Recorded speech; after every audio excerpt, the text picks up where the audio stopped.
Bienvenue dans la capsule Polymédia, le podcast d'IPC qui décrypte les actualités de la plasturgie et des composites. Alors Frédéric, certaines pièces composites dans les transports pourraient bientôt se passer de capteurs.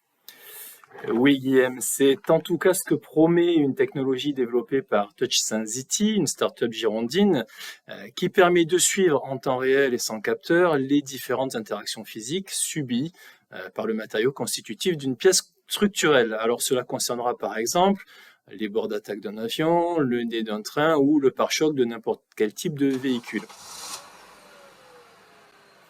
Alors TouchSensity a pour cela développé une technologie qui permet de s'affranchir de solutions d'instrumentation complexes et qui repose sur l'intégration de capteurs ou l'utilisation d'ultrasons ou d'infrarouges. Alors, comment ça fonctionne tout ça? Alors, concrètement, cette technologie brevetée se présente sous la forme d'un système électronique que l'on branche à la pièce directement ou via un câble et qui envoie un signal électrique dans ce matériau, qu'il soit solide ou souple. Alors, cela fonctionne avec de nombreux matériaux, les métaux, les composites en fibre de verre et de carbone notamment. Et donc pour une fois, on ne va pas parler d'intelligence artificielle, c'est ça? Tout à fait. En envoyant ce signal, ce système va donner naissance à un jumeau numérique qui va permettre, alors non pas grâce à de l'IA, mais à des modèles mathématiques comparatifs, un peu à la manière d'une chauve-souris, de comparer à partir du signal émis le signal reçu en temps normal et le signal reçu en cas d'interaction physique avec la pièce.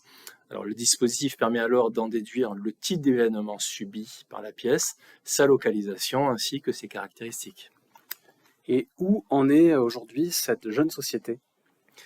Alors la société revendique aujourd'hui des partenariats avec 25 industriels, dont Dassault, Aviation, Safran, Leonardo. Elle poursuit en parallèle son propre projet visant à adapter sa technologie au réservoir à hydrogène, un secteur dans lequel les contraintes de maintenance sont très fortes et qui devrait concerner des milliers de réservoirs pour les automobiles, bus, utilitaires ou trains.